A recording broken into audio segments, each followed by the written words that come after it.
As expected. As expected. I'm Carrie Champion. That is Skip Bayless, and that is Stephen A. Smith. Welcome to First Take. Skip Bayless, questions for the audience? It is Comments? so good to be back in Oakland. Okay. Because, thank you. Maybe today I won't be the one who gets booed so much. Oh, is that possible? That is true. It's possible. It's possible. It's very possible. Yeah. All right, listen, like I said, one win away, you guys, so I understand why you're so excited. You guys are one win away from the very first title in 40 years. You deserve to celebrate. Thank you so much for being here. On the show today, we have Warriors. We have Clippers forward Glenn Big Baby Davis. He'll join the desk. He'll give us his take on what he believes will happen with this finals, as well as Isaiah Thomas. He wants to chat about the finals as well. But first, let's just get right to it. Game 5, Oracle Arena. The two MVPs battling. LeBron James with 40 points. Steph Curry had 37. Draymond Green, Andre Iguodala helping out with 16 apiece. LeBron James pretty much doing it all by himself. We have to ask this question, and I'll start with you, Stephen A. What do you believe the biggest reason is for the Cavs' loss last night? Well, I don't think there's one big reason. I think there are a couple of things. Number one, you lost Game 4. So obviously Golden State regained the momentum, and they were on their home turf in front of, as far as I'm concerned, the best fans in the NBA. And as a result of that, you've got to deal with that momentum. That's number one. Number two, I told y'all Steph Curry was coming. So much noise about... So much noise. Hold on. Calm down. Calm down. Here's the deal. I told everybody, listen, all this noise about Matthew Dellavedova, yeah, he can play some defense and all that stuff. It's a really nice story. Great story. But he ain't no Steph Curry. It's a problem. And talking all of that, all that chatter about what he was doing to Steph Curry, right. I mean, for a guy that sat up there and picked Cleveland before the series began, I'm sitting there like this. Will you please be quiet? Stop talking about this, brother. This is a mistake because it's going to upset Steph Curry. Number 3, I have to acknowledge to you that, the absence of J.R. Smith, I mean, it has been so glaring. J.R. Smith is a guy that is supposed to be a talent, and he has been relegated to being nothing more than a shooter. And when his shot is not falling, there is nothing that goes right for him, and that's been the case. And then, of course, we look at David Blatt, some of the decisions that he's made. How does Timothy Mozgov go from registering 28 and 10 in Game 4 to playing 9 minutes in Game 5? It makes absolutely no sense whatsoever, particularly when you consider the fact that even Mike Miller and James Jones played more minutes than your 7-1 center, who's got some skills. I understand that Steve Kerr and the Golden State Warriors have been brilliant in terms of electing to go small. They've been playing small ball. We understand that. Their biggest player on the court at times has been Draymond Green. We get all of that. But at the same time, you can't run with them anyway.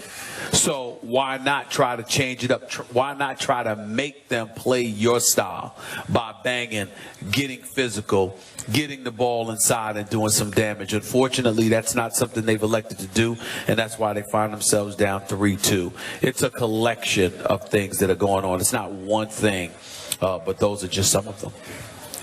You made a whole bunch of points. I'm going to leave the Mozgov point for a few minutes from now. I'm going to go back to my takeaway from last night. Obviously, I picked Golden State to win this in 7 games. Yep. And I thought last night was a very weird basketball game because I'm going to remind everyone, with 4 minutes and 24 seconds left in that game, LeBron James had a point-blank jumper over Iguodala, right in the lane, just point-blank, 7 feet away, and it hit the back iron. If that goes in, it's 86-86. That's 4 minutes and 24 seconds left. LeBron had the pace in his favor. He had the low score in his favor. And it felt like to me, with 4:24 to go, LeBron had his team in perfect position to steal yet another game at Oracle. Right. And what happened from that point forward? Iguodala then goes down to the corner, the opposite corner, and hits a huge three-point shot. I thought that was the biggest shot of the game. Then LeBron doesn't box out on the next possession, and Iguodala gets an easy putback. All of a sudden, it's a 5-point game. It wasn't until that point that Steph, who again is my favorite player in the league, went absolutely nuts on Delly. But it's a 7-point game at that point. And by the way, Delly did I don't know how you could play better defense than he did on Steph. On every shot that Steph made, I thought Delly mirrored him at the best he could play, got a hand in his face. When Steph is on, Steph is absolutely unstoppable. And when he found it last night, late, now they're all burial type points because it's already a 7-point game, then it goes to a 10-point game, and he scores those last 10 points. And all of a sudden, very misleadingly, that game turns into a 13-point, what felt like a blowout at the end. And again, 4:24 left, it was a close game. So my point is, the Cavs broke down, allowed 3 straight offensive rebounds in that stretch, which is unlike them because that's what they usually do to the other team. That was uncharacteristic to me. So my point is, as Cleveland goes home, I think Cleveland still has a lot of confidence it can win Game 6 and get it back here. I do think they do because, hey, you had them right where you wanted them last night. Am I right? Yeah, you're absolutely right. But what I'm trying to say to you is that to me, yes, they do have the confidence to win Game 6, and that's a story. That's a subject we'll broach as the show progresses today. But what you have to understand is that if you're Cleveland, you're almost better off getting blown out and losing. I'll give you a perfect example. When your San Antonio Spurs lost the finals 2 years ago, they were up 3-2. They were up 3-2. They go into Miami. They try to close Miami out. And you know the fatal play. Chris Bosh grabs the rebound off the LeBron miss, feeds Ray Allen. Ray Allen hits it from the right corner, overtime, blah, blah, blah. What I'm saying to you is that one of the reasons why so many folks were confident that San Antonio would lose Game 7 is because, figuratively speaking, they had emptied the chamber. Now, obviously, they didn't because they competed in that Game 2 and Game 7 and had Tim Duncan hit a shot in the lane, a hook in the lane. It very well may have been a different story. There is something to be said for things like that. When you look at Golden State and Cleveland, Cleveland is at a point right now where the more minutes they play, the more trouble they're in, because the mentality that Golden State has is stay the course, stay the course, stay the course. It's a marathon. It's not a sprint. You hear Draymond Green, you hear Andre Iguodala, you hear Steph Curry and everybody talking about how you can't prioritize locking down LeBron because you're not going to be able to do it. Where other players, you might make adjustment, make changes and say, all right, he's getting off in the first quarter. We've got to do something about it. Their attitude is, we know we're not going to be able to do anything but so much anyway about LeBron. All we can do is stay the course and wear him down. So my point to you is that I look at last night's game, and to me, Cleveland, in terms of the series, would have been better off getting blown out, where you said, all right, it's the third quarter, this is over. Sit down, we lost this, we'll see y'all Tuesday. The fact that they were in it as the game was winding down, you're expending energy from a team that's almost running on empty. And that's where your problem lies. I have no doubt that in all likelihood, Cleveland could turn around and win Game 6. But the problem with Golden State is Golden State's strategy this entire series has been about the marathon, the long stretch. As the game and the series wanes, we will gain the advantage because they don't have the bodies to deal with us. And Cleveland showed that yet again last night because everything was going just according to plan.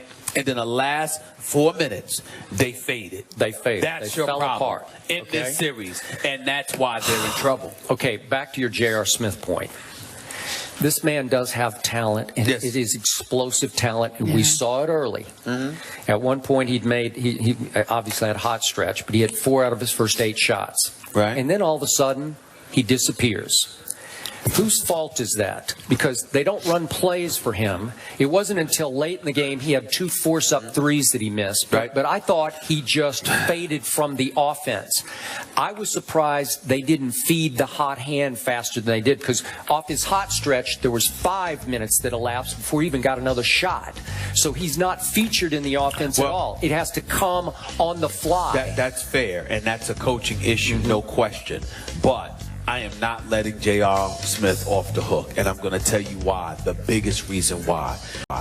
The Golden State Warriors have been the absolute worst nightmare for J.R. Smith's game. Here's why. Because the talent that they have really evolves on perimeter players. Even the bigs, the so-called bigs they have outside of Andrew Bogut, okay, the so-called bigs they have perimeter skills. What happens is that they are showing JR how you're supposed to play. Klay Thompson's averaging 18 points this series. We know that he hasn't been a story, even though he exploded for 34 in Game 2. But do you watch Klay Thompson play?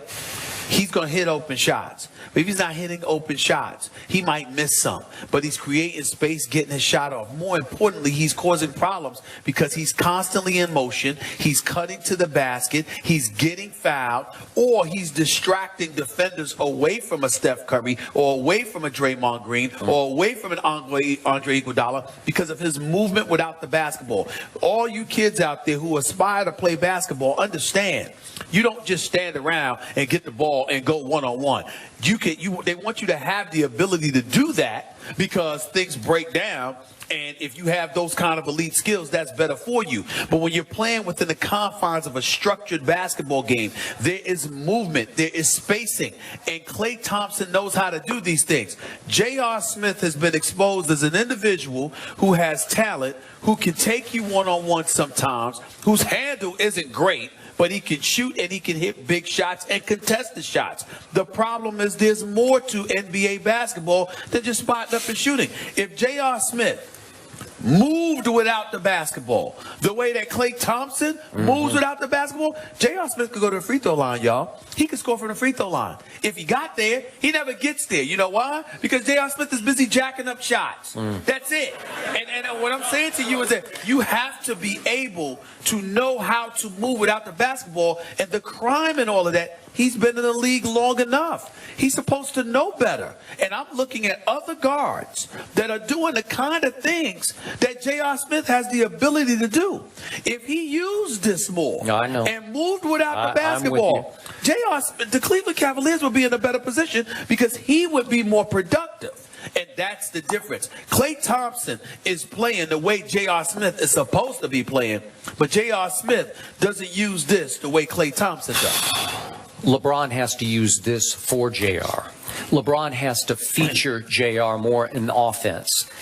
And now let's move to your Mozgov point. Yep. I heard you say this on SportsCenter last night, and I wanted to throw something at the TV because I disagreed with you, but I knew I was going to get a shot at you here at 10 o'clock. Okay. 7 o'clock here. Understandable. Yes. Don't let him throw nothing at me. I won't. I won't. Protect. Silly me, I actually liked it that David Blatt decided to yank Mozgov from that game, because what happened when Mozgov went 28-10 in Game 4 back in Cleveland? They lost by 21 points. And I loved it because yanking Mozgov kept that guy you just sarcastically referred to, Andrew Bogut, kept him on the bench the whole game. I'm so surprised. He is one of the best rim protectors in this game. He is one of the best. And LeBron James got to play all 4 quarters with no real rim protector unless you include Draymond in that. Okay. But again, LeBron James, for just about the whole game, really the whole game, he was the biggest and strongest player on the court. Seriously, when you think about it, who did Golden State have on the floor without Bogut? I know Festus played a little bit. 3 minutes and 12 seconds. Okay, so I'm not even going to count that. So LeBron James had his way. The lane should have belonged to him all night. And again, he put up huge numbers, but I'm saying it's really advantage LeBron. When you don't have any Bogut in there, all of a sudden it's just Draymond has to come off his guy and try to fight with LeBron at the rim. Well, you would think that would be advantage Cleveland. So I liked what Blatt did. I thought it kept him in the game. And again, I'm going to go back to my original point. 4:24 left. LeBron has the ball in his hands to make a shot. It's a little 7-foot jump shot that hit the back of the iron. It would have been a tie game. So how could you ask for much more than that from David Blatt to put his team in position with 4 minutes to go to win a game at Oracle? Well, let me tell you why. And let me tell you why you're wrong.